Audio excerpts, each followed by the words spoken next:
はようございます。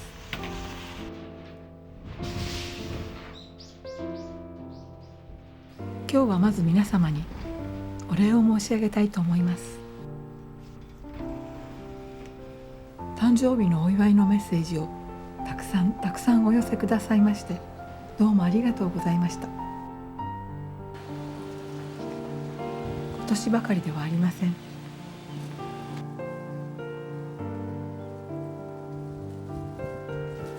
毎年誕生日のメッセージを頂戴して、その度に胸が熱くなります。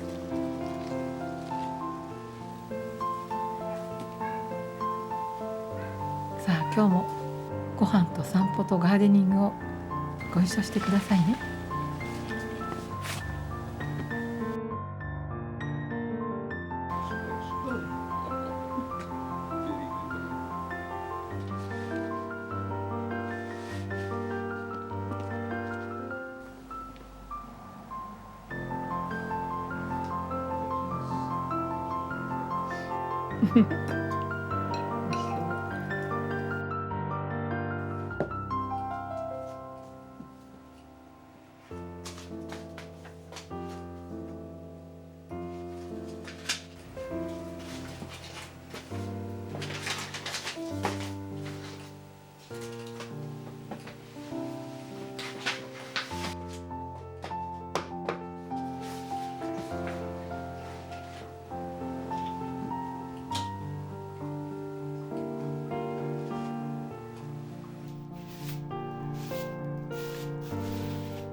あ、大きいよ。あとはちっちゃいです。あ、かわいい。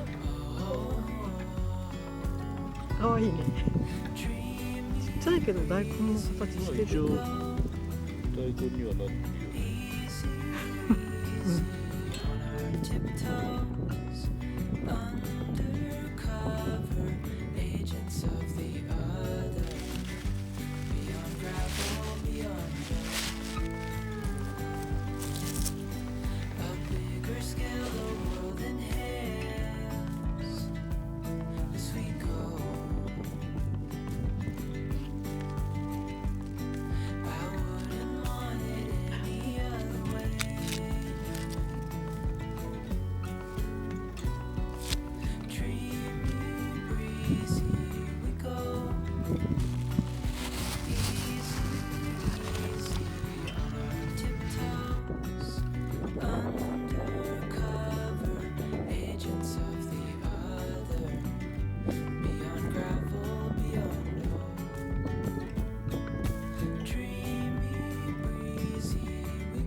あとはね、なんか恵方巻きってね、験担ぎなんだけど、7種類入れるといいっていう。だからね、7種類にするの結構大変で、だから人参とほうれん草と卵とかんぴょうと、それからこのマグロとかね、あと全部でしょ。もう一個はね、肉の先ごまそれで7種類にした。そうそうということでいっぱい入ったのすごいでしょ美味しそう。このごまもね、ほらお友達にいただいた自家栽培のごまだからやっぱり香りがねすごいじゃん。特選料理ばっかり。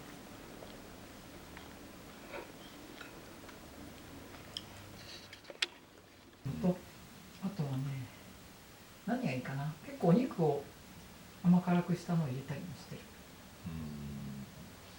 それはだから一つのあるロールに全部入れるんじゃなくていいんじゃそうないの？ちょっとずついろんなのがあったらいいかな。その方が、面白いと思う。ね、いや、そうそう、美味しかったです。よかった。これでまだちょっと2月3日じゃないんだけどね。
最後までご覧くださいましてどうもありがとうございました。また来週お会いしましょう。おやすみなさい。